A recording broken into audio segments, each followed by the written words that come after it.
Hello students, आप सभी को गुड इवनिंग, नमस्कार। बच्चों, आज हम ट्वेल्थ अकाउंटेंसी में क्वेश्चन बैंक के जो क्वेश्चन हैं, न्यूमेरिकल क्वेश्चन वो लेकर आए हैं। इसके पहले हमने जो हमारी क्वेश्चन बैंक आई हुई है उसके ऑब्जेक्टिव टाइप के क्वेश्चन हल किए हैं और वो वीडियो डले हुए हैं, आप लोगों ने देखे होंगे। बच्चों, आज की क्लास में जो आपकी फर्स्ट यूनिट है साझेदारी लेखांकन या आधारभूत अवधारणाएं या साझेदारी के मूल तत्व, फर्स्ट यूनिट के जितने भी क्वेश्चन है, न्यूमेरिकल क्वेश्चन जो है, वो क्वेश्चंस को आज की क्लास में हम हल करने वाले हैं। तो स्टार्ट करते हैं आज की हमारी क्लास। आप सभी का वेलकम है। देखिए, आधारभूत अवधारणाएं। अब इसमें आपको जो क्वेश्चन बैंक दी है उसमें सबसे पहला जो क्वेश्चन है आपके सामने वो है,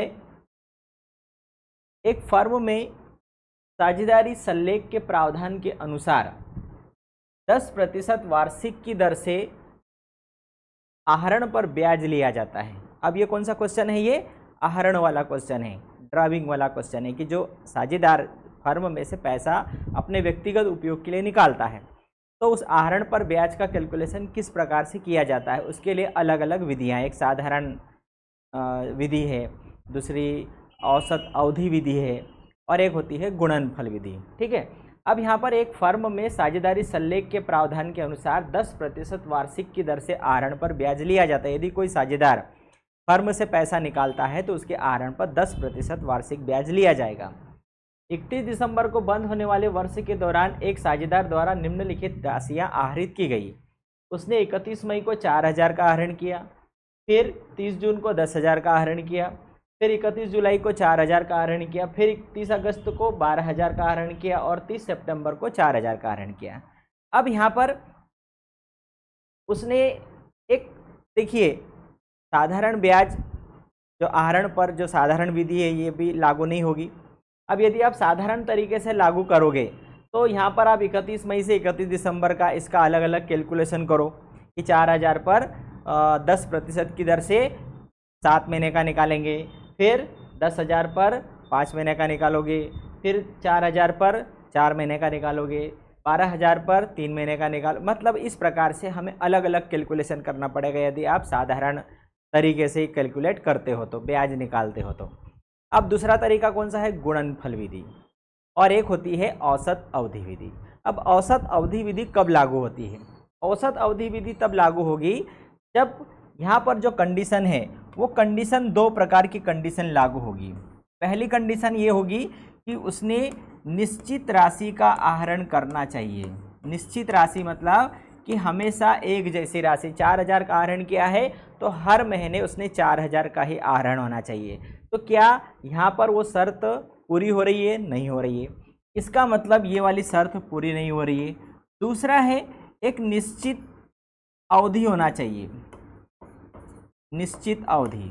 ठीक है। अब निश्चित अवधि का तो पालन किया जा रहा है, वो हर महीने, हर महीने मतलब जनवरी से लगा करके पूरे 12 महीने उसने एक निश्चित अवधि में, यदि महीने के अंत में आहरण कर रहा है तो हर महीने के अंत में, महीने के प्रारंभ में कर रहा है तो महीने के प्रारंभ में उसने आहरण करना चाहिए। अब वो यहाँ पर हर महीने के अंत में आहरण कर रहा है। ठीक है। लेकिन उसकी जो राशि, आहरण की राशि, वो निश्चित राशि न होने के कारण यहाँ पर हम औसत अवधि वाला जो फॉर्मूला वो नहीं लगाएंगे। अब यहाँ पर कौन सा फार्मूला लागू होगा? गुणनफल विधि वाला फार्मूला लागू होगा। अब गुणनफल विधि में किस प्रकार से आहरण पर ब्याज की गणना की जाती है? जब आहरण की राशि निश्चित नहीं हो, मतलब फिक्स नहीं हो, उस कंडीशन में हम गुणनफल विधि से आहरण की गणना करेंगे। तो गुणनफल विधि से आहरण की गणना करने के लिए हमें क्या करना पड़ेगा? हमें एक टेबल बनाना पड़ेगा। ये जो उन्होंने दिया हुआ है उस आधार पर हमें क्या करना पड़ेगा? यहाँ पर एक हम टेबल बनाएंगे और उस टेबल के अनुसार हम यहाँ पर उस सवाल को करेंगे। ठीक है। देखो, अब टेबल कैसा बनेगा?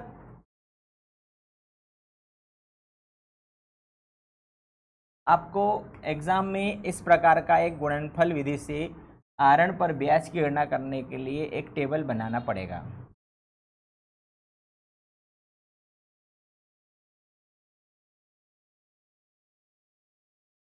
सबसे पहले आएगा आहरण की दिनांक, उसके बाद में आहरित राशि कितना आहरण किया, फिर आहरण के दिनांक से वर्ष के अंत तक कितने महीने हो रहे हैं, और फिर आएगा गुणनफल।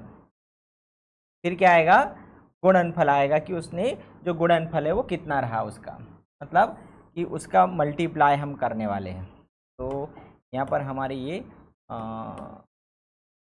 छोटी बनेगी थोड़ी सी।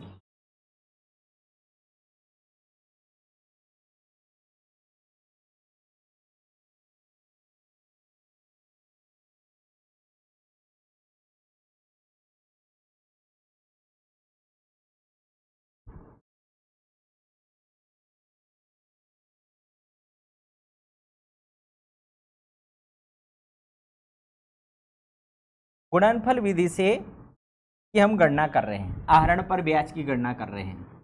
तो ये हो गई गुणनफल तालिका। सबसे पहले आएगा दिनांक, आहरण, माह और गुणनफल। ठीक है, अब इसने कब कब आहरण किया है तो इसमें देख लेते हैं हम। 31 मई को आहरण किया है, मतलब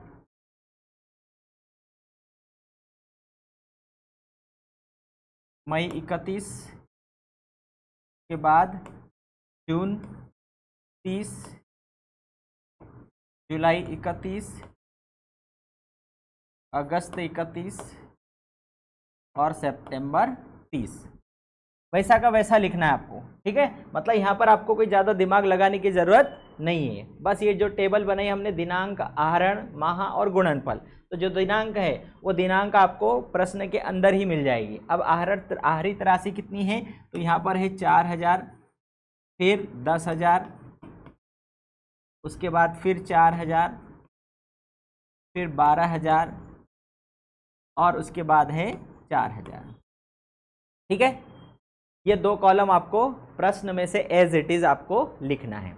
अब क्या करना है, ये 31 मई से यहाँ पर माह मतलब 31 दिसंबर तक, यहाँ पर क्या आ जाएगा 31 दिसंबर तक कितने माह हो रहे हैं।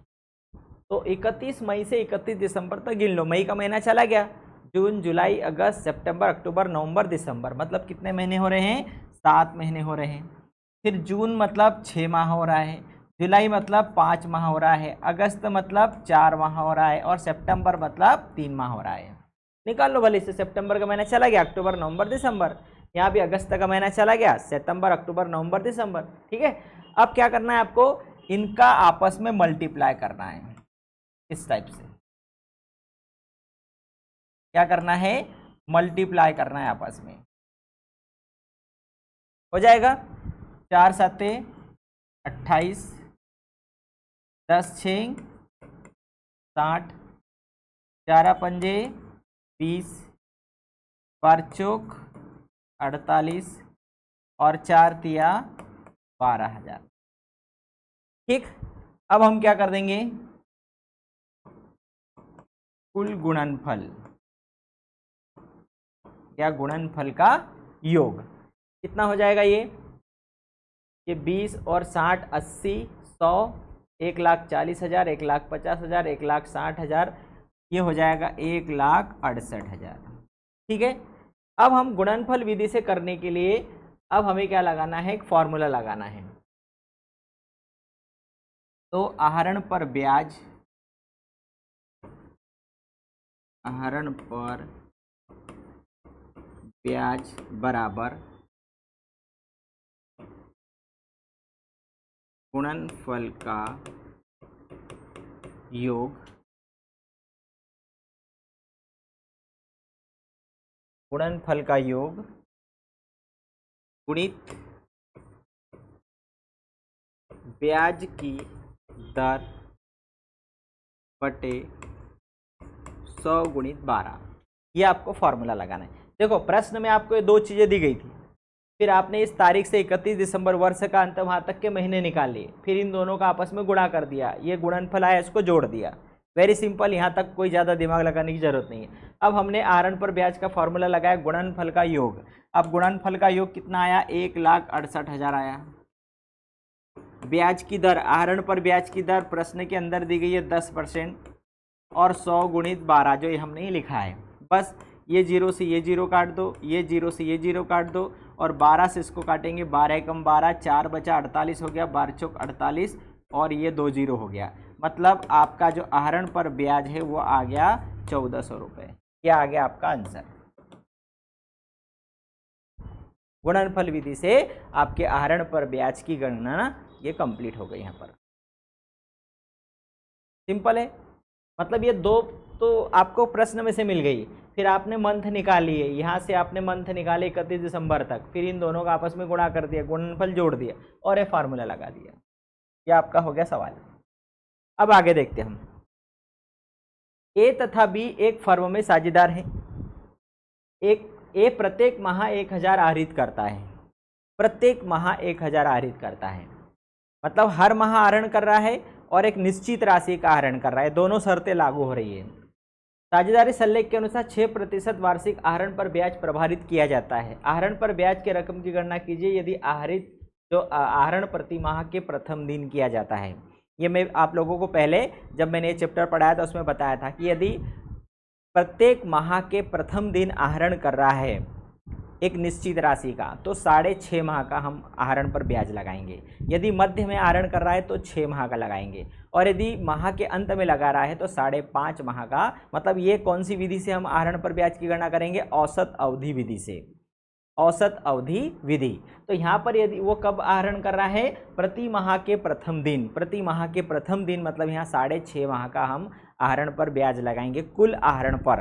अब हर महीने कितना आहरण कर रहा है, 1000 का, 12 महीने का आहरण कितना हो गया, 12,000, 12,000 आहरण, कुल आहरण हो गया 12,000 और आहरण पर ब्याज की दर होगी 6% और माह कितने हो गए, 6.5 माह। तो हम इस सवाल को यहाँ यहीं पे हल कर सकते हैं, ठीक है, सॉरी। तो यहाँ पर यदि हम इसको हल करेंगे, देखो तो यहाँ पर हम लिख देते हैं आहरण पर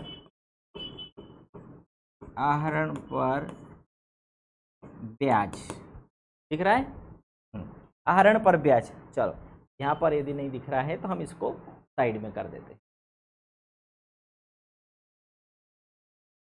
कौन सी विधि से कर रहे हैं हम, औसत अवधि विधि, औसत अवधि विधि। औसत अवधि विधि से हम आहरण पर ब्याज की गणना करेंगे। तो आहरण पर ब्याज, अब औसत अवधि विधि से आहरण पर ब्याज की गणना करने के लिए 2 शर्तें हैं। पहली शर्त कौन सी, उसने निश्चित राशि का आहरण करना चाहिए। निश्चित राशि क्या है, 1000 रुपये है, प्रति माह 1000 रुपये आहरण कर रहा है, फिक्स है। दूसरी शर्त निश्चित समय अंतराल, निश्चित समय अंतराल। ये 2 शर्तें यदि प्रश्न में पूरी हो रही है तो हम औसत अवधि विधि लगाएंगे। प्रति माह 1000 आहरण कर रहा है तो पहली शर्त पूरी हो गई। फिर निश्चित समय अंतराल, हर माह के प्रथम दिन आहरण कर रहा है, मतलब यहाँ पर जो समय का अंतराल है वो भी क्या है, फिक्स है, प्रति माह और वो भी प्रथम दिन। अब यहाँ पर हम क्या लिखेंगे, फॉर्मूला औसत अवधि में कुल आहरण गुणित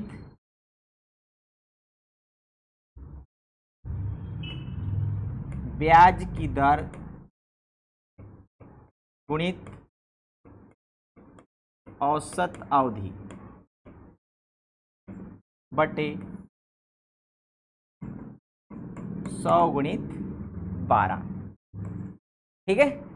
अब हम कुल आहरण कितने हो गए, प्रति माह 1000 रुपये का आहरण कर रहा है, मतलब 1000 गुणित 12 महीने के कितने हो जाएंगे, 12,000। ब्याज की दर कितनी है, 6% और औसत अवधि कितनी आएगी, 6.5 माह। औसत अवधि कितनी आएगी, 6.5 माह बटे 100 गुणित 12। अब यहाँ पर हमने मान तो रख दिया, लेकिन अब इसको थोड़ा सा सरल कर लेते हैं। 1000 गुणित 12 मतलब कितना हो गया, 12 महीने के 12,000 हो गए। 6। अब ये जो 6.5 माह है इसको कैसे लिखेंगे, 2 6 12 और एक 13/2। तो 13/2 आ रहा है, मतलब 13 और बटे में 2 नीचे आ जाएगा, और ये 100 गुणित 12, 100 गुणित 12 ये जम गया। अब इसको आप काट लो, 2 0 से 2 0 काट दिए, फिर 6 से 2 कट गया, 2 से 2 6 12 ये 60 बार कट गया, फिर 2 से ये 30 बार कट गया, 30 और 13 बचा, 13 दूनी 26, 13 तिया 39, मतलब 390 रुपये क्या निकल आया, ये ब्याज आ गया। मतलब आपका जो आंसर है वो क्या आ गया, 390 रुपये। 12,000 गुणित 6 गुणित 2 6 12 13/2, ठीक है। तो ये 2 0 से 2 0 काट दी हमने, 6 दूनी 12, 2 से ये 2 6 12 60 बार कट गया, और 2 तिया 36 बार कट गया, 13 दूनी 26, 13 तिया 39, 390 रुपये हमारा क्या आ गया, आहरण पर ब्याज। ये कौन सी विधि है, औसत अवधि विधि से हमने आहरण पर ब्याज की गणना करी है। चलिए नेक्स्ट क्वेश्चन देख लेते हैं। ए बी और सी एक फर्म में वर्ष 2000, मतलब जो ए बी सी की जो फर्म है उसने वर्ष 2023 में क्या किया, 50,000 रुपये का लाभ कमाया। कितने का लाभ कमाया, 50,000 रुपये का उन्होंने लाभ कमाया। अब जिसे साझेदारों में 5-3-2 के अनुपात में विभाजित कर दिया गया, जबकि 2-3-5 के अनुपात में विभाजन होना था। भाई जिस अनुपात में विभाजन होना था उसकी जगह उन्होंने उल्टा अनुपात लगा दिया और विभाजित कर दिया। अब ऐसी कंडीशन में क्या करना है, हमें सुधार हेतु प्रविष्टि करना है, मतलब सुधार हेतु एक समायोजन प्रविष्टि करना है। तो इसके लिए भी क्या करना पड़ेगा, एक समायोजन की टेबल बनेगी। एक क्या बनने वाली है, समायोजन की टेबल बनाना है हमें। देखिए तो किस प्रकार से बनेगी, 3 पार्टनर हैं, 3 पार्टनर के लिए हम एक एडजस्टमेंट टेबल जिसको बोलते हैं वो हम बनाने वाले हैं। तो सबसे पहले तो पार्टनर्स के नाम आएंगे, फिर उनको गलत तरीके से लाभ का विभाजन क्या हो गया है, सही क्या होना था, और डेबिट और क्रेडिट क्या हो गया, ठीक है। अब यहाँ पर ए, फिर बी, फिर सी, और नीचे आ जाएगा टोटल। अब हम लिखेंगे समायोजन टेबल, एडजस्टमेंट टेबल बोलते हैं उसको, ठीक है। अब यहाँ कौन आ गया, साझेदार,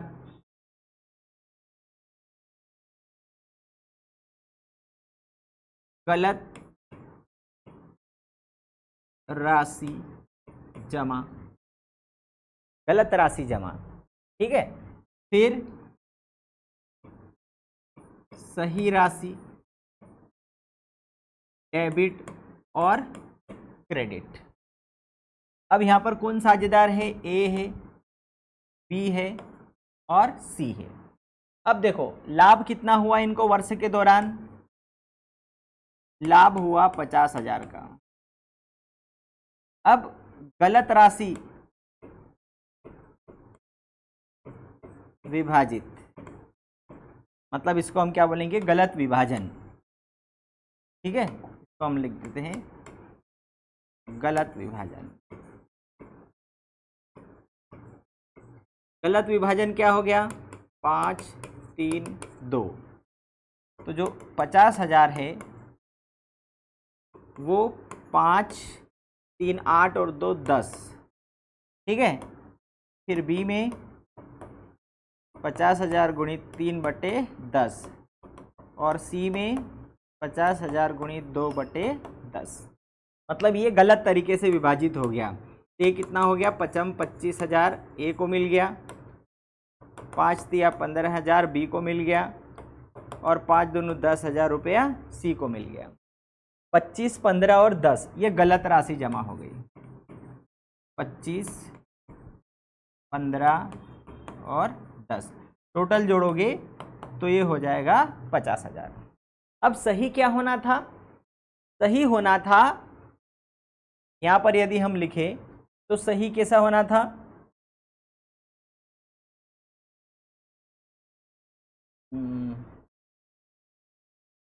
2 3 5, सही क्या होना था, 2 3 और 5।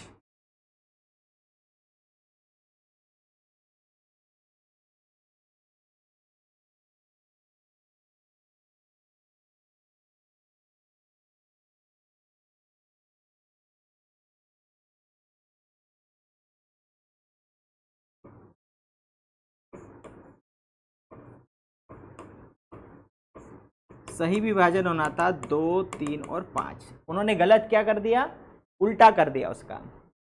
अब सही विभाजन कैसा होगा, तो 50,000 गुणित 2/10, 50,000 गुणित 3/10 और 50,000 गुणित 5/10। ये 5 दोनों 10, ये 5 तिया 15 और 5m 25, 10 15 और 25। मतलब सही राशि मिलना था इसको 10, इसको मिलना था 15 और इसको मिलना था 25। टोटल हो गया 50,000। अब देखो भाई, गलत राशि जमा हो गई 25,000, जबकि मिलना था 10,000, मतलब उसको 15,000 रुपये ज़्यादा मिल गया ए को। तो 15,000 उसके पूंजी खाते में से हम निकालेंगे, मतलब उसके खाते को क्या करेंगे, हम डेबिट करेंगे। तो ए का पूंजी खाता डेबिट हो गया 15,000 से। अब बी को देखते, गलत राशि हुई जमा 15,000 और सही राशि कितनी होना था, 15,000, मतलब इसको कोई फर्क नहीं पड़ने वाला। सी को गलत राशि जमा हो गई 10,000, जबकि सही राशि होना था 25,000, मतलब उसको 15,000 कम मिली। तो अब 15,000 रुपये सी के खाते में क्या करेंगे, हम क्रेडिट करेंगे। तो ये टोटल हो गया 15 और ये हो गया 15। तो जर्नल प्रविष्टि क्या होगी, ए का पूंजी खाता डेबिट सी के पूंजी खाते से, मतलब ए का पूंजी खाता 15,000 से डेबिट करेंगे, ए के पूंजी खाते में से 15,000 निकालेंगे और सी के पूंजी खाते में जमा कर देंगे। तो जर्नल एंट्री हमारी समायोजन एंट्री क्या हो जाएगी, ए का पूंजी खाता डेबिट सी के पूंजी खाते से। अब हम क्या करेंगे, इस टेबल को भी छोटा करके और यहाँ पर एक जर्नल प्रविष्टि कर देंगे।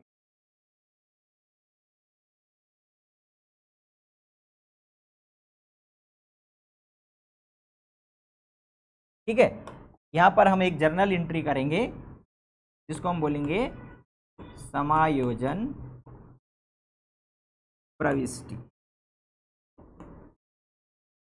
समायोजन प्रविष्टि क्या होगी, A capital account debit to C's capital account.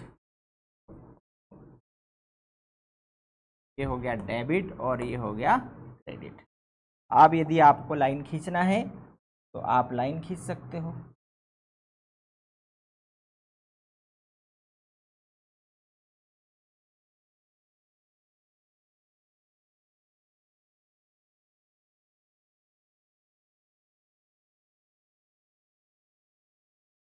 Summary आ जाएगी, एडजस्टमेंट एंट्री।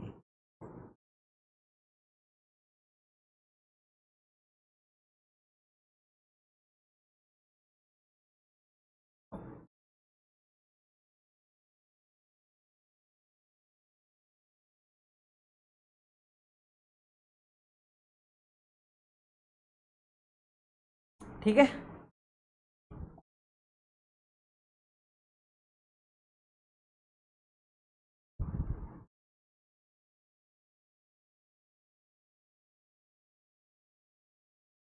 यहाँ लिख दो डेट, यहाँ लिख दो पर्टिकुलर।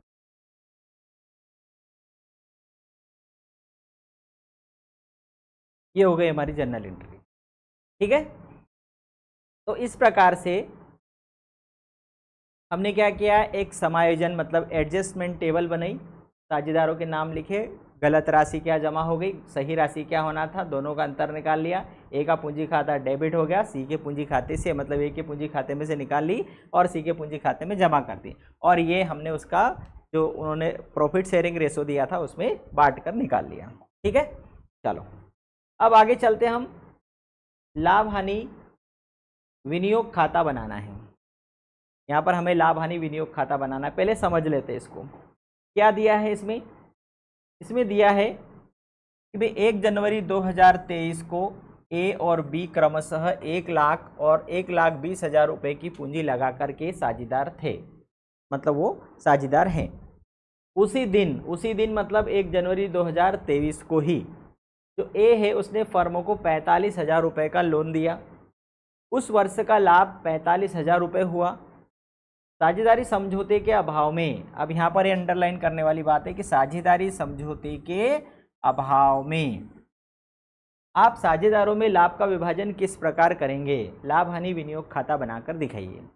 अब भाई साझेदारी समझौते के अभाव में 5 नियम लागू होते हैं। किसी भी साझेदार को पूंजी पर ब्याज नहीं दिया जाएगा, किसी भी साझेदार को वेतन नहीं दिया जाएगा, लाभ का विभाजन समान अनुपात में किया जाएगा, और यदि कोई साझेदार फर्म को ऋण देता है तो उसके ऋण पर 6% की दर से ब्याज दिया जाएगा। अब यहाँ पर इस प्रश्न में हमारे सामने ये 5 शर्तों में से 2 कंडीशन लागू हो रही है। सबसे पहला तो ए ने फर्म को 45,000 का ऋण दिया है, उस पर हम उसको 6% की दर से ब्याज देंगे, और उसके बाद जो लाभ बचेगा वो लाभ को हम क्या करेंगे, दोनों साझेदारों में समान अनुपात में बांटेंगे। मतलब इस प्रश्न में जितनी शर्तें दी गई है उसके अनुसार ये जो हमारा जो प्रश्न है इसमें हम क्या करेंगे, 2 शर्तें यहाँ पर क्या हो जाएगी, लागू हो जाएगी।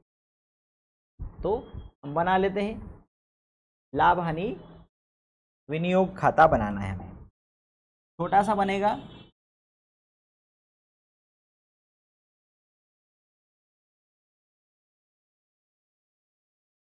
क्योंकि 2 ही चीज़ें हमें बांटना है यहाँ पर।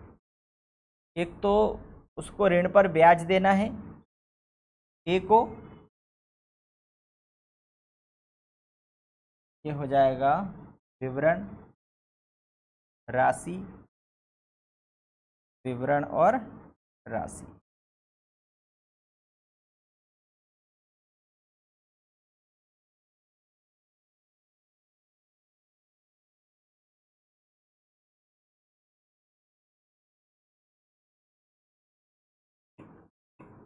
लाभ हानि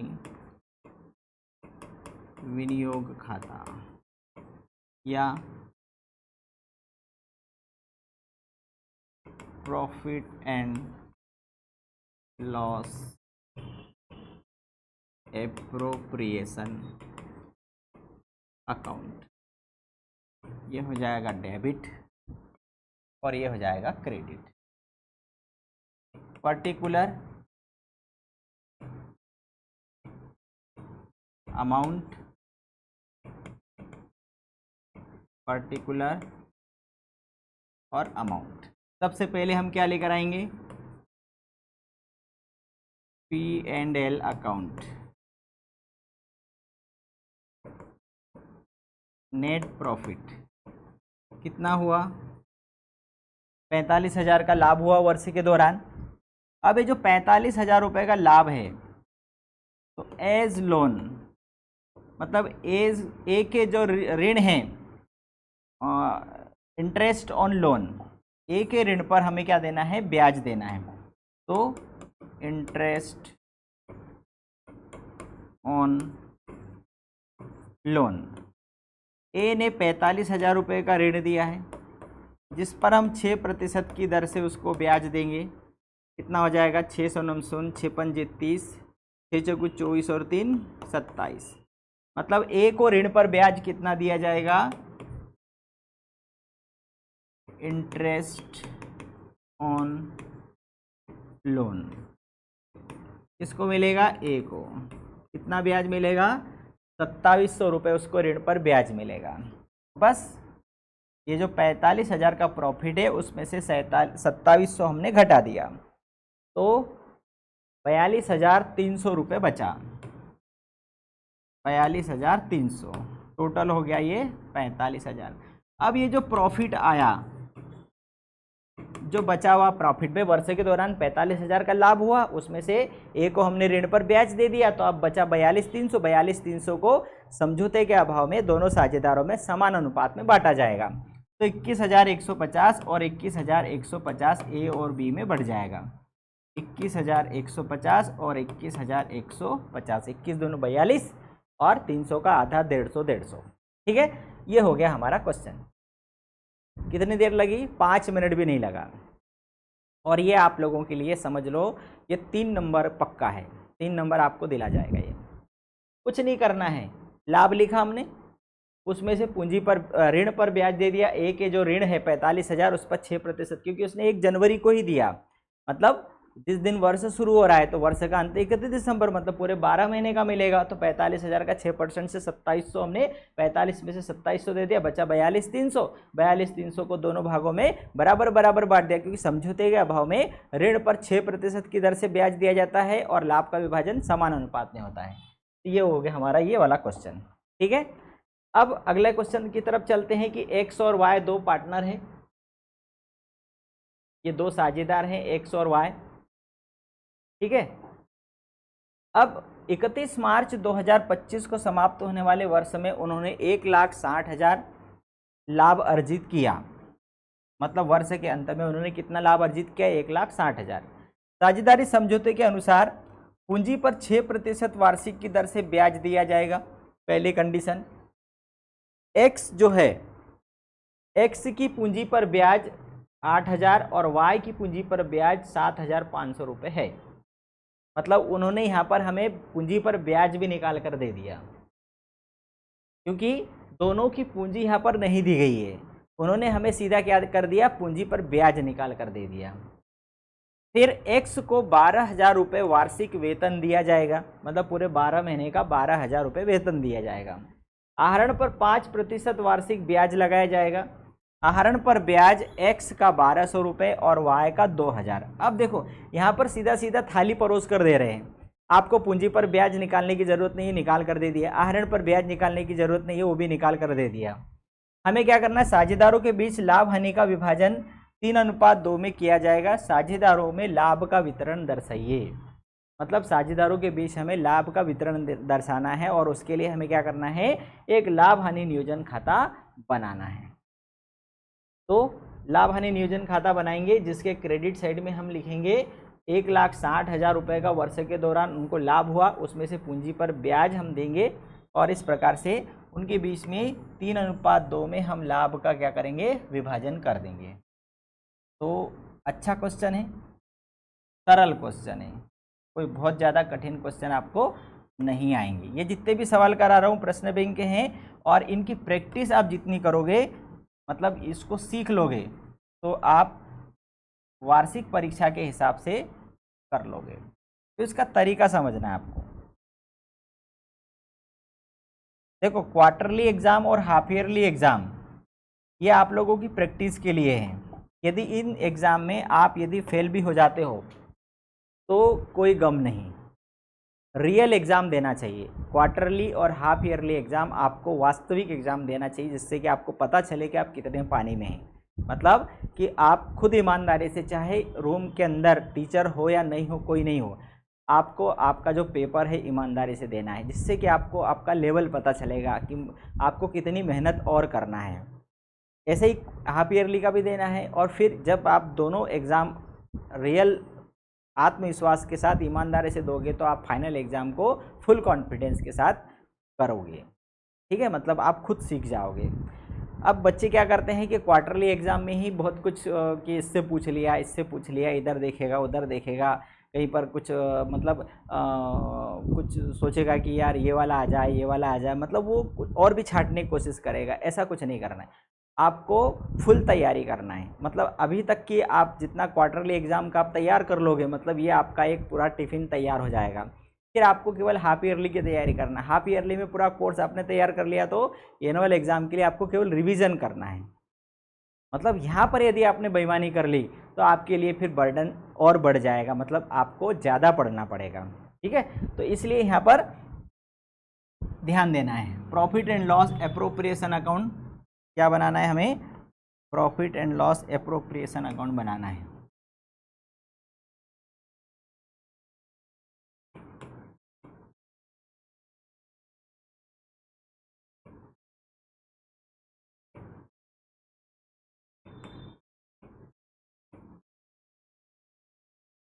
डेबिट और क्रेडिट।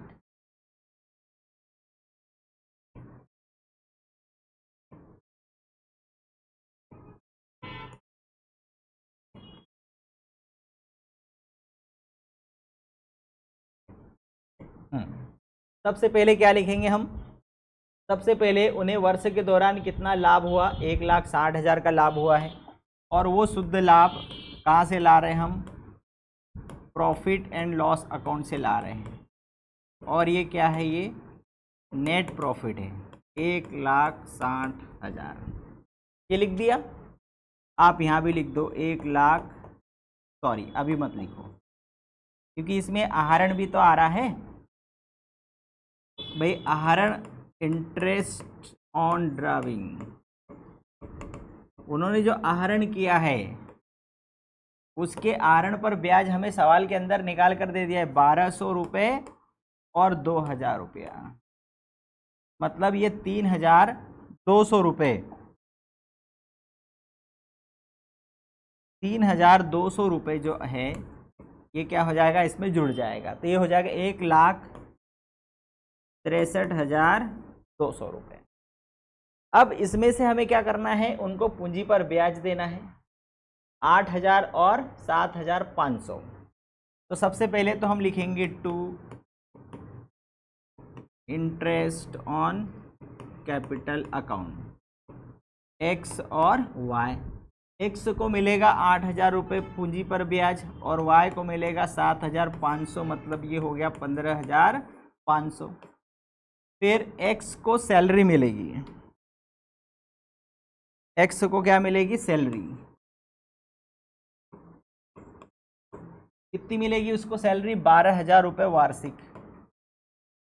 बस इसके बाद जो बचेगा वो होगा प्रॉफिट, और वो एक्स और वाई में 3:2 में क्या कर देंगे? हम बांट देंगे। चलो अब इसको हल कर लेते। 1,63,200 में से ये घटा दो, 15 और 12 27,500।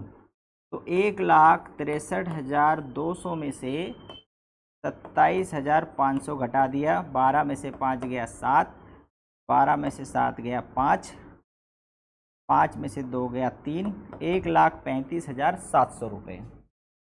1,35,700, तो ये हो जाएगा 1,63,200।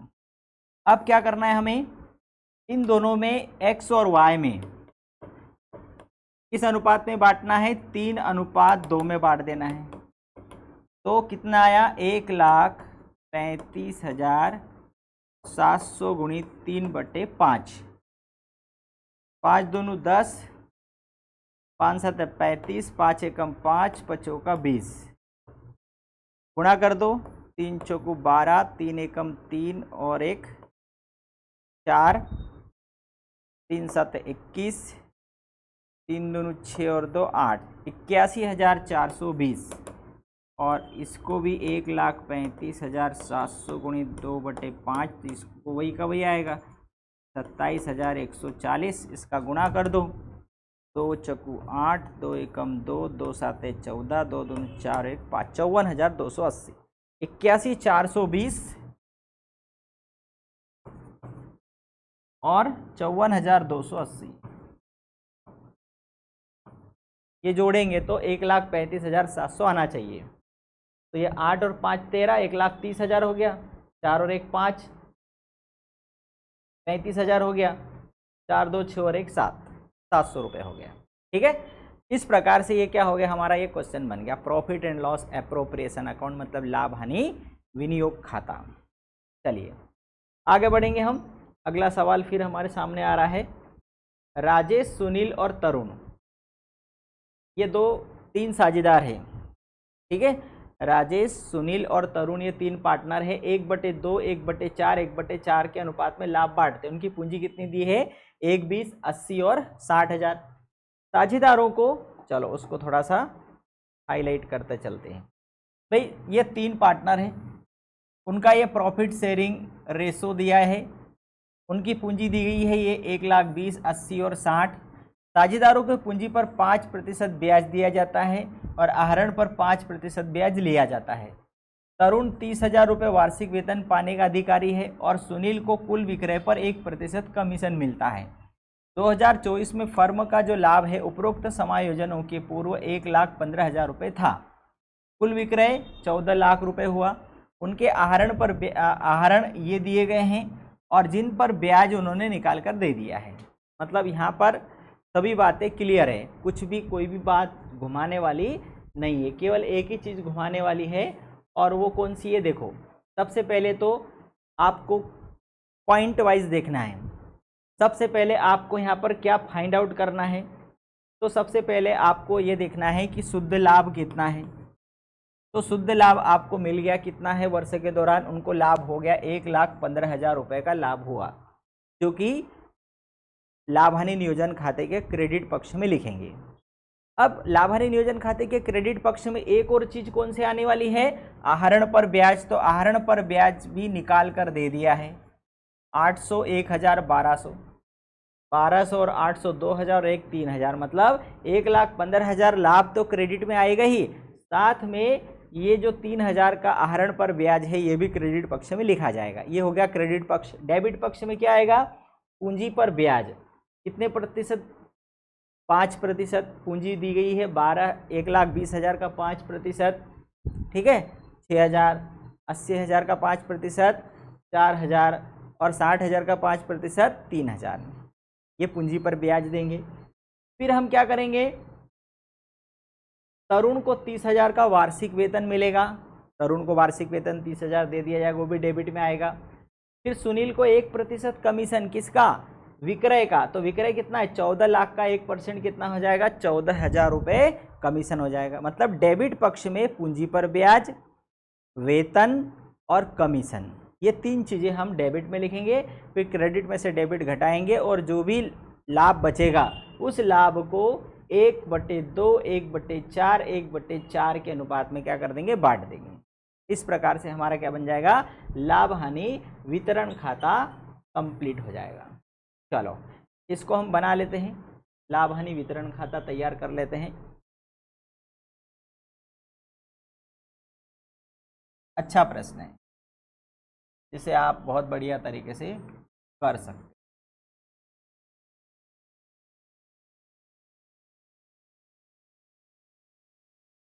मतलब हमें एक उसका व्यू तैयार कर लेना है दिमाग में कि कौन कौन सी चीज़ क्रेडिट पक्ष में आएगी, कौन सी चीज़ डेबिट पक्ष में आएगी। तो उससे क्या है, वो जब हम सवाल को करने जाते हैं तो कोई भी चीज़ छूटने का चांस नहीं रहता है। मतलब जैसे अभी हमने दिमाग में फिट कर लिया कि हमें क्रेडिट में क्या क्या लिखना है, डेबिट में क्या क्या लिखना है, तो उससे क्या होगा कि आप लोगों को गलती होने की बहुत कम संभावना रहेगी। प्रॉफिट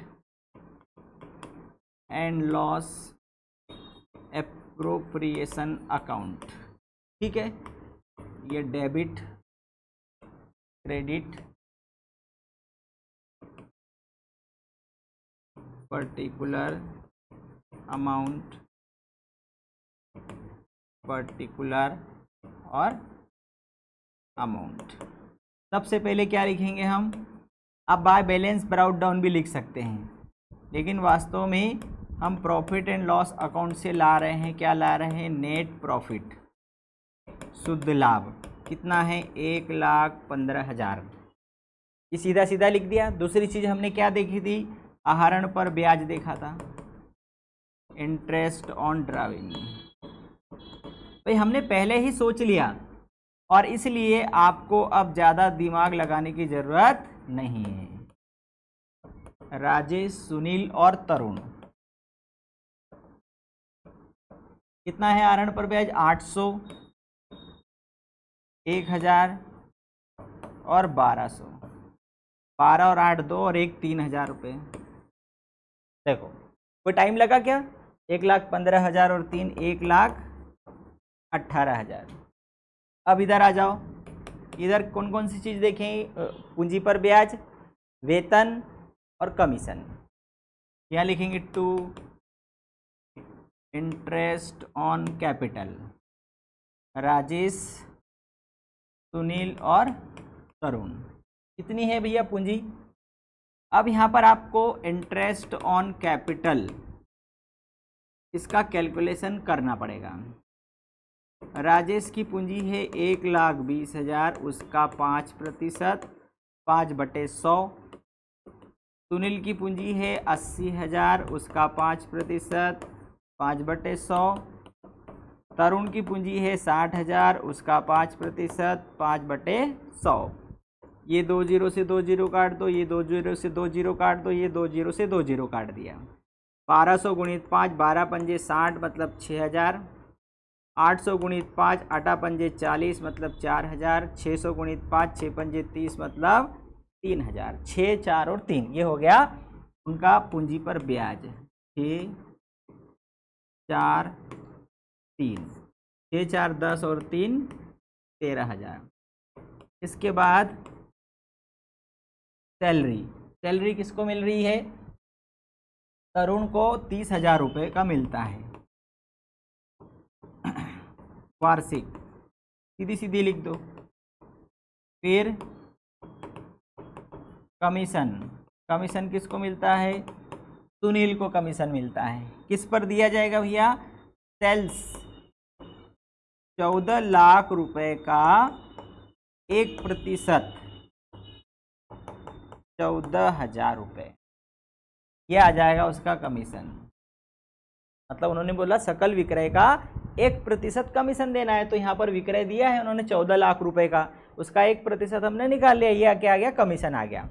बस जो बचेगा जो लाभ, उससे क्या करना है, राजेश, सुनील और तरुण में उनके प्रॉफिट शेयरिंग रेशो में बांट देना है। तो सबसे पहले तो कितना बचा लाभ, अब भाई टोटल लाभ कितना है 1,18,000, उसमें से आपने 13,000 पूंजी पर ब्याज दे दिया, 30,000 वेतन दे दिया, 14,000 कमीशन दे दिया, कितना हो गया 13 और 14 27, 27 और 30 57, 57,000। 1,18,000 में से 57,000 घटा दो, 11 में से 5 गया 6, 61,000 रुपये बचा। अब ये जो 61,000 है ये तीनों साझेदारों में उनके प्रॉफिट शेयरिंग रेशो में बांट दो, ठीक है।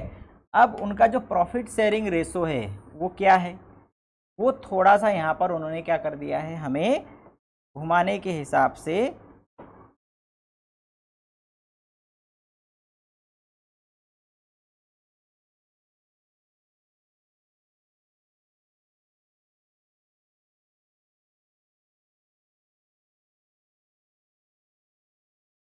इसको हमने ऊपर शिफ्ट कर दिया। और अब उनका जो प्रॉफिट शेयरिंग रेशो है वो क्या है, देखो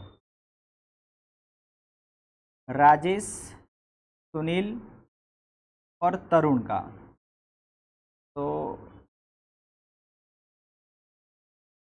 प्रॉफिट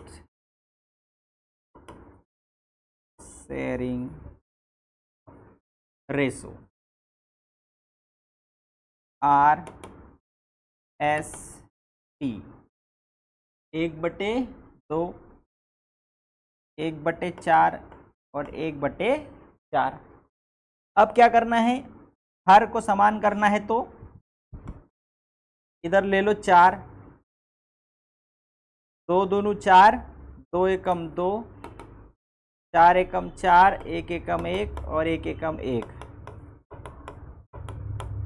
ये आ गया आपका 2:1:1। इसमें बांट दो, कितना आया 61,000। 61 गुणित राजेश का कितना है 2/4, सुनील का 61,000 गुणित 1/4। हल करो इसको, 4 एकम 4, 4 पंजे 20, 4 दूनी 8, 4 पंजे 20। अब इसका मल्टीप्लाई कर दो, 30,500 रुपये को मिलेगा 15,250 रुपये। और तरुण का भी सेम है, 61,000 1/4 मतलब 15,250 लिख दो। 30,500 15,250 और 15,250 ये हो जाएगा 1,18,000। ये हो गया हमारा क्वेश्चन यहाँ पर कंप्लीट। ठीक है, सबसे पहले हमने लिखा शुद्ध लाभ, फिर हमने लिखा आहरण पर ब्याज, 1,18,000 टोटल प्रॉफिट हो गया। उसमें से पूंजी पर ब्याज दे दिया, वेतन दे दिया, कमीशन दे दिया, बचा 61,000। 61,000 को उनके प्रॉफिट शेयरिंग रेशो में बांट दिया। यहाँ पर थोड़ा बच्चा कंफ्यूज हो जाता है कि भाई 1/2, 1/4, 1/4 इसको आपको अनुपात में, सरल अनुपात में बदलना है। तो हमने क्या कर दिया, 2, 4 और 4 ये जो हर में है, इन तीनों का हमने एलसीएम निकाला, क्या आ गया, 4 आ गया। अब 2 का भाग 4 में दिया, 2 दूनी 4, 2 आया, उस 2 का गुणा 1 में किया, 2 एकम 2 ये आ गया। 4 का भाग 4 में दिया, 1 आया, 1 का गुणा 1 में किया 1, 4 का भाग 4 में दिया, 4 एकम 4, 1 आया, 1 का गुणा 1 में किया 1। तो आपका जो रेशो है वो आ गया 2:1:1। जोड़ोगे भी तो 2/4, 1/4, 1/4 वही का वही आ रहा है। 2/4 मतलब 2/4 को काटोगे तो 1/2 आ जाएगा, और 1/4 1/4 बराबर है। तो 2:1:1 इस अनुपात में फिर इस लाभ को क्या कर दिया हमने, डिवाइड कर दिया। क्लियर है? चलो आगे बढ़े। आगे क्वेश्चन फिर दिया गया है, फिर 2 पार्टनर है महेश और रमेश, उनका प्रॉफिट शेयरिंग रेशो दिया गया है 5:3। भाई ये 2 साझेदार हैं और उनका लाभ विभाजन अनुपात है। एक फर्म में साझेदार है, उनकी पूंजी है 3 लाख और 2 लाख। साझेदारी सल्लेख में व्यवस्था है कि पूंजी पर 12% वार्षिक की दर से मिलना चाहिए ब्याज, और रमेश को शुद्ध लाभ का 5% कमीशन मिलना चाहिए। रमेश को शुद्ध लाभ का 5% कमीशन मिलना चाहिए। वर्ष का लाभ हुआ 1,23,000। लाभ हानि नियोजन खाता बनाइए। तो इसमें क्या प्रॉब्लम है, इसमें कोई समस्या नहीं है। यदि समस्या कब आती है, यदि वो बोलते हैं कि रमेश को शुद्ध लाभ का 5% कमीशन, मतलब पूंजी पर ब्याज घटाने के बाद का जो शुद्ध लाभ है उस पर कमीशन मिलता है, तो फिर हम बचे हुए लाभ पर देते हैं। अब यहाँ पर वो बोल रहा है रमेश को शुद्ध लाभ का 5% कमीशन, मतलब जो शुद्ध लाभ हुआ 1,23,000 उसका 5% कमीशन देना है। चलो तो यहाँ पर हम थोड़ा सा इस सवाल को करके देख लेते हैं कि बनता है कि नहीं बनता है। ऐसे सवाल आते हैं जो कि आपको कंफ्यूजन में डाल देंगे। सवाल बहुत छोटा सा है लेकिन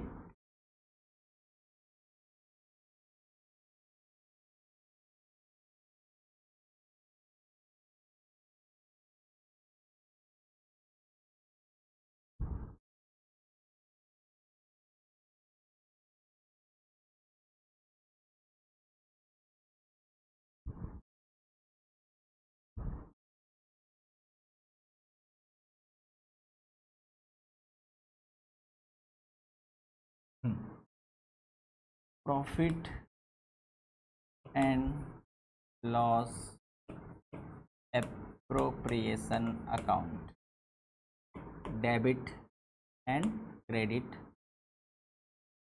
पर्टिकुलर अमाउंट, पर्टिकुलर और अमाउंट। सबसे पहले क्या लेकर आएंगे हम, प्रॉफिट एंड लॉस अकाउंट से नेट प्रॉफिट लेकर आए, कितना है 1,23,000। ठीक है, ये हमने लिख दिया। अब हमें क्या करना है, इंटरेस्ट ऑन कैपिटल, महेश और रमेश। अब कितना है, 3 लाख का 12% मतलब 12×3 = 36,000 और 12×2 = 24,000। तो 36 और 24 कितना हो गया, 60,000 हो गया। फिर रमेश को कमीशन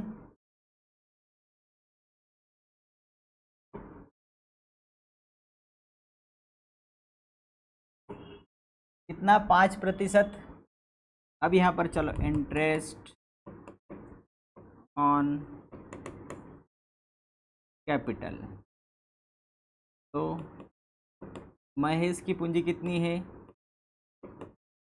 3 लाख, उसका 12%। रमेश की पूंजी है 2 लाख, उसका 12%। ये कितना हो गया 36,000। ये कितना हो गया 24,000। अब क्या निकालना है हमें कमीशन। अब कमीशन उन्होंने बोला शुद्ध लाभ। शुद्ध लाभ कितना है 1,23,000, उसका 5%। 5 शून्य शून्य, 5 तिया 15, 5 दूनी 10 और 1 11, 6,150 रुपये। ये हो गया कमीशन। अब टोटल लाभ है 1,23,000। 1,23,000 रुपये के प्रॉफिट में से 66,150 रुपये घटा दो। 10 में से 5 गया 5, 9 में से 1 गया 8, 12 में से 6 गया 6 और 11 में से 6 गया 5। 56,850 रुपये। 56,850 रुपये बचा। ये हो गया 1,23,000। अब 5:3 में वो लाभ को बांटते हैं। तो 5:3 में लाभ को बांटते हैं, इसका मतलब कि ये जो लाभ है, इस लाभ को, जो बचा हुआ लाभ आया, हमें क्या करना है उस लाभ को यार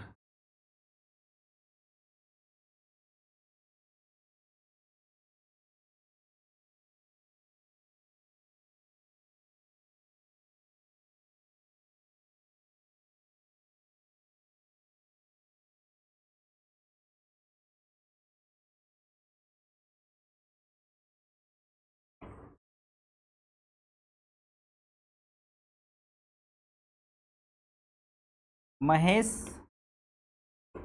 और रमेश 5:3। अब लाभ कितना आया 56,850, 5/8। और इसी प्रकार से रमेश का 56,850, 3/8।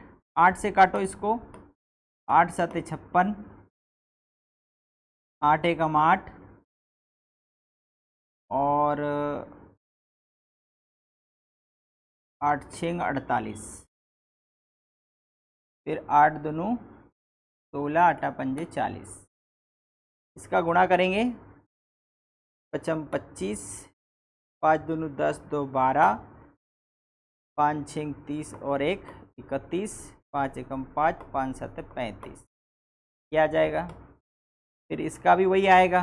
3 का गुणा करेंगे, 3 पंजे 15, 3 दूनी 6 और 1 7, 6 18, 3 एकम 3, 3 7 21। दशमलव के बाद 2 है, इसलिए ये यही का यही लिखा जाएगा 35,531। ये क्या आया प्रॉफिट महेश और रमेश में 35,531 और ये आ जाएगा 21,319।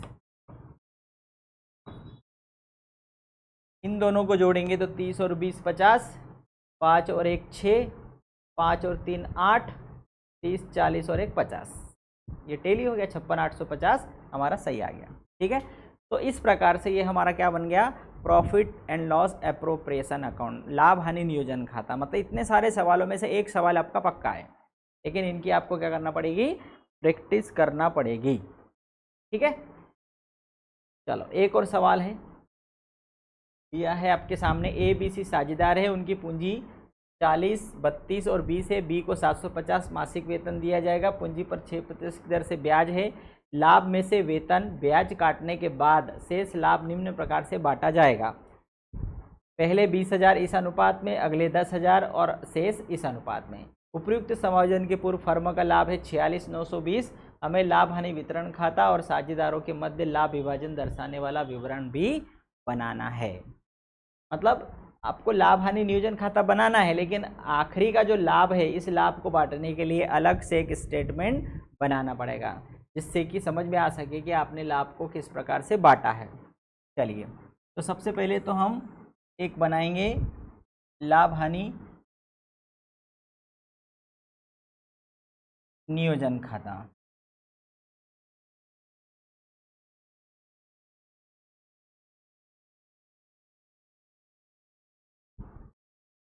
जो कि छोटा सा बनेगा।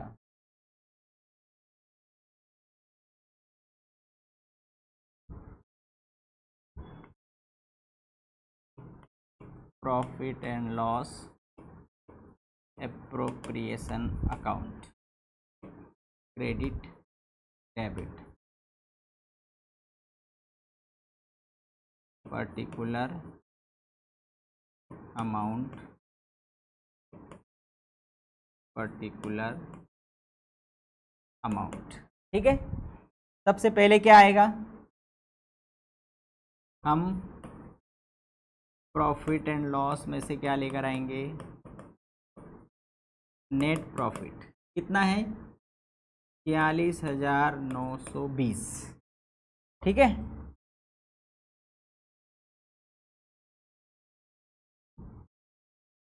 छियालीस हजार 920। इसमें से हमें क्या करना है, 6% की दर से पूंजी पर ब्याज देना है। तो इंटरेस्ट ऑन कैपिटल, ए की पूंजी कितनी है 40,000, उसका 6%। बी की पूंजी 32,000, उसका 6%। सी की पूंजी 20,000, उसका 6%। ये हो जाएगा 4×6 2400, 6×2 12, 6×3 18 और 1 19, और क्या आ जाएगा 1200। 2400, 1920 और 1200 to interest on capital A, B और सी। 2400, 1920 और 1200, 36 37, हाँ 12×2 24, 12×3 36, 30 और 46, कितना हो जाएगा ये 0 2 9 4 13 और 2 15, 2 3 4 और 1 5, 5,520, 2 3 4 5,520 रुपये। फिर बी को वेतन मिलता है, तो 2 बी सैलरी 750 रुपये मासिक वेतन, मतलब 750 गुणित 12, कितना हो जाएगा 12×5 60, 12×7 84 और 6 90, ये हो जाएगा 9,000 रुपये। इसके बाद और कुछ है क्या, नहीं है।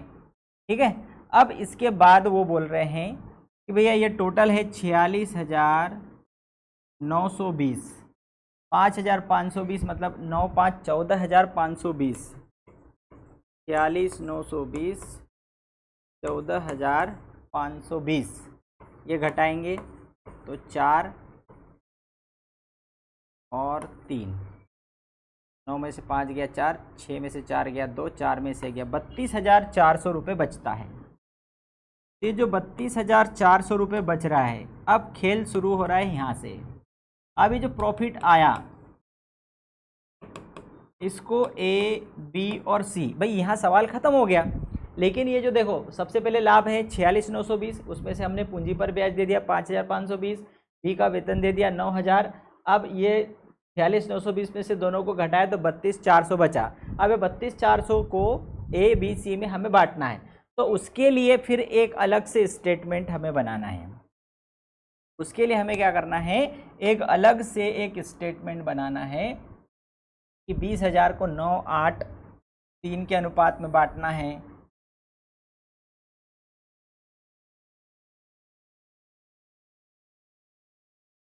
तो हम थोड़ी देर के लिए ऊपर कर देते हैं। अब हमें क्या करना है, यहाँ एक स्टेटमेंट बनाना है।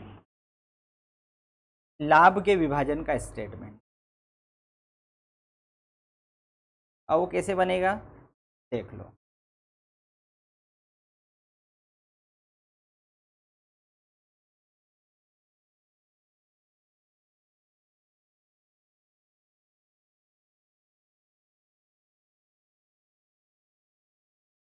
हम्म,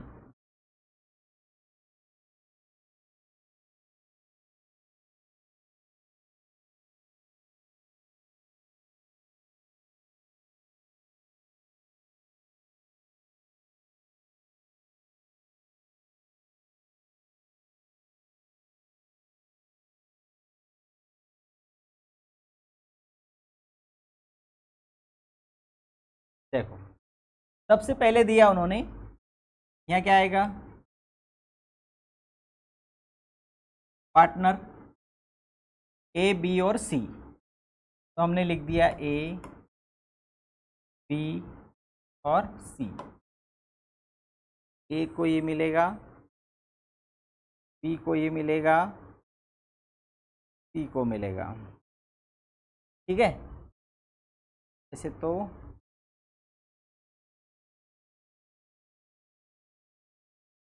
अब सबसे पहला क्या दिया है, फर्स्ट 20,000 983 में। तो पहला जो 20,000 है, फर्स्ट 20,000 वो बांटना है 983 में। फिर जो बचता है नेक्स्ट 10,000 उसको बांटना है 4 3 3 में। और जो बैलेंस बचेगा रिमेन उसको देना है हमें 2 1 1 में। अब वो पता चलेगा तब। अब देखो लाभ कितना हुआ, प्रॉफिट कितना है, प्रॉफिट है 32,400। 32,400 में से 20,000 जो है, इस 20,000 को हमें 9 8 17 3 20 तो इनमें बांटना है। तो ये आ जाएगा 9,000 को मिलेगा 8,000 और इसको मिलेगा 3,000। ये टोटल हो जाएगा 20,000। भाई 20,000 है, पहले 20,000 मतलब 32,400 में से पहले 20,000 को 9 8 3 में बांटना है। 9 8 3 मतलब कि टोटल हिस्से कितने हो गए, 9 और 8 17 और 3 20। टोटल हिस्से 20 करना है। फिर तो 20 का भाग दिया 1,000 आया, तो 9,000 8,000 3,000 ये बढ़ गया, टोटल 20 हो गया। अगले 10,000 4 3 3 मतलब ये भी एक के लिए एक हिस्सा मतलब 4,000, फिर 3,000 और फिर 3,000, ये हो गया 10,000। अब 20 और 10 30 कितना बचा, 2400 बचा। 2400 को फिर हमने 4 से भाग दिया तो 4 6 24, 6 दूनी 12, 600 और 600, ये हो जाएगा 2400। अब इन तीनों को हम क्या करेंगे, जोड़ देंगे। तो तीनों को जब हम जोड़ेंगे तो कितना आ जाएगा, 9 4 13 और एक 14,200 रुपये। मतलब इसको मिल रहा है 14,200, 8 3 11,600 और इसको भी 3 और 3 6,600। यदि तीनों को जोड़ेंगे तो 10 20 30 31 और 32,400 ये हो गया।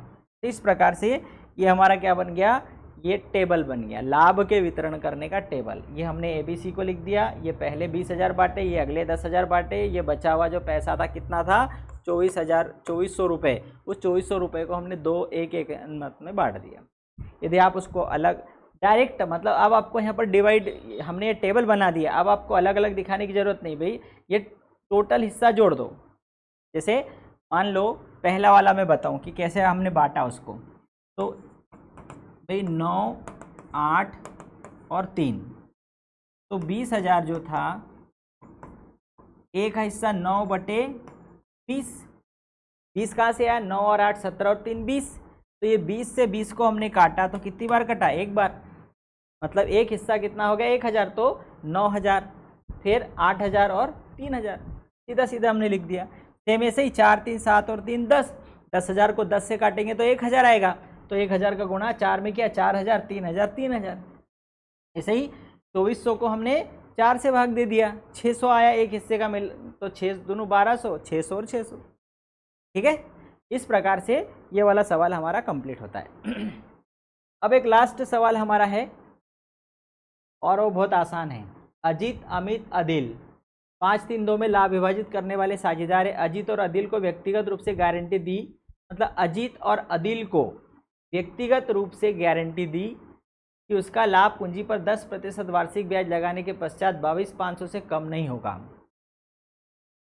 साझेदारों की पूंजी क्रमशः 1,20,000, 75,000, 60,000 थी। वर्ष 2023 में लाभ पूंजी पर ब्याज काटने के पूर्व 1,19,250 रुपये था। लाभ हानि नियोजन खाता बनाना है। अब यहाँ पर क्या है कि अजीत ने अदिल को, ये थोड़ा सा बाय मिस्टेक है कि अजीत ने अदिल को गारंटी दी है, तो फटाफट हम इस सवाल को कर लेते हैं। तो हमारा जो फर्स्ट यूनिट का जो चैप्टर है वो कंप्लीट हो जाएगा। मतलब आपका 3 नंबर, 4 नंबर, 5 नंबर, मतलब आप कोई सा भी सवाल इसमें से आएगा उसको आप कर सकते हो।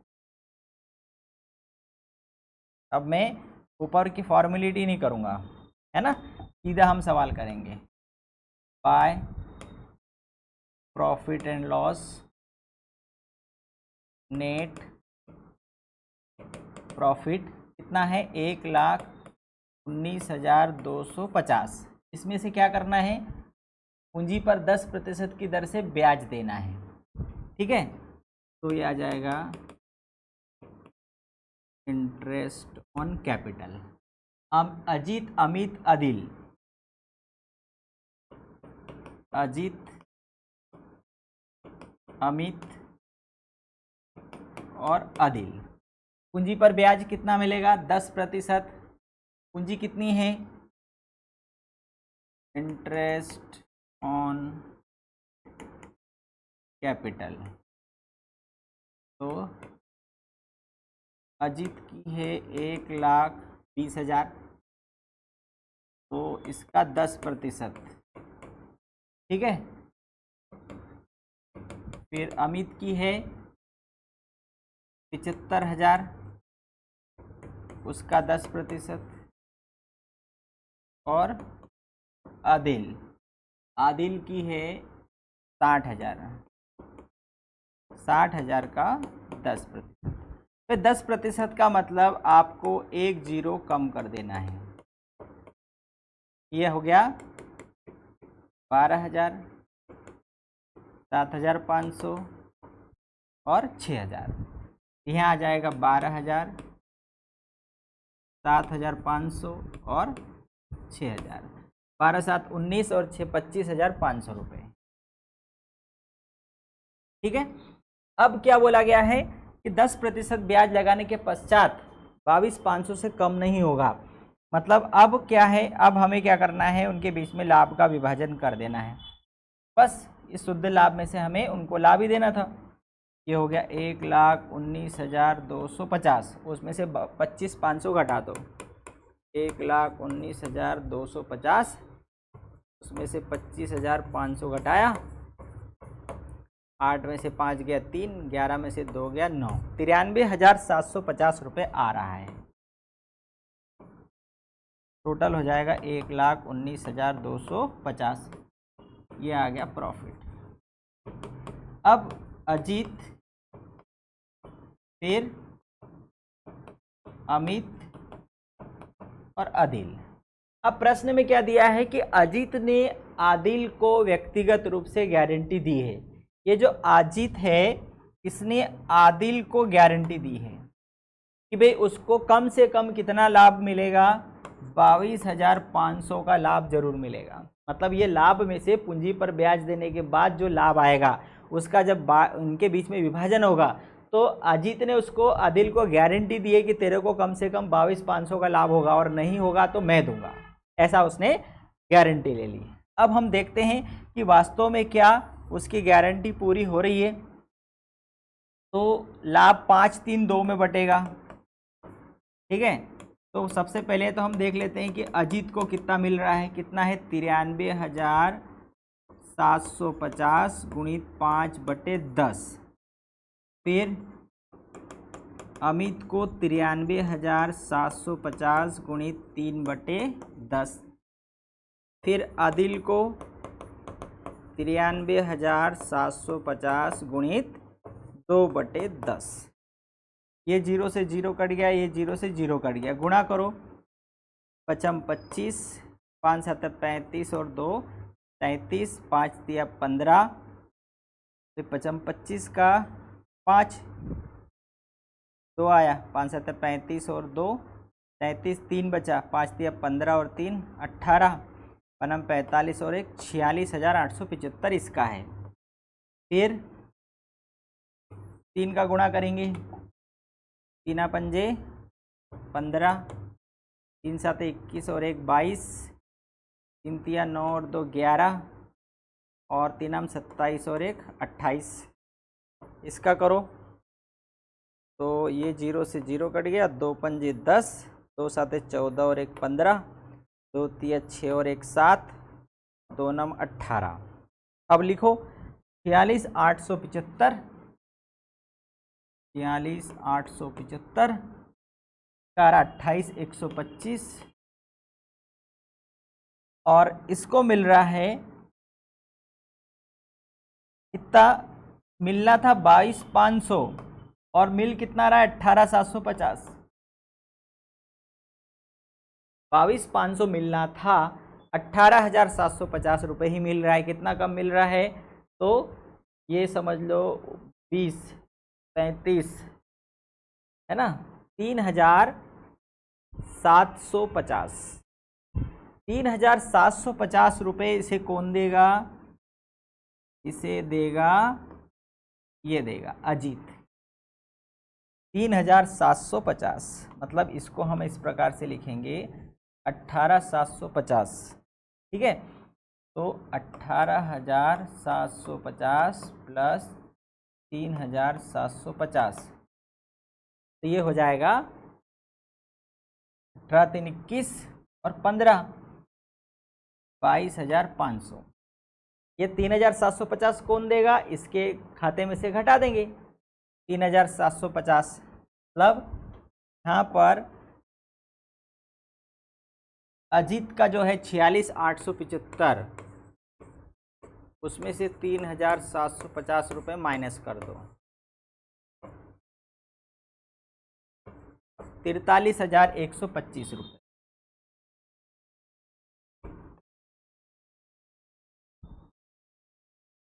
थोड़ा हाईलाइट कर देते हैं।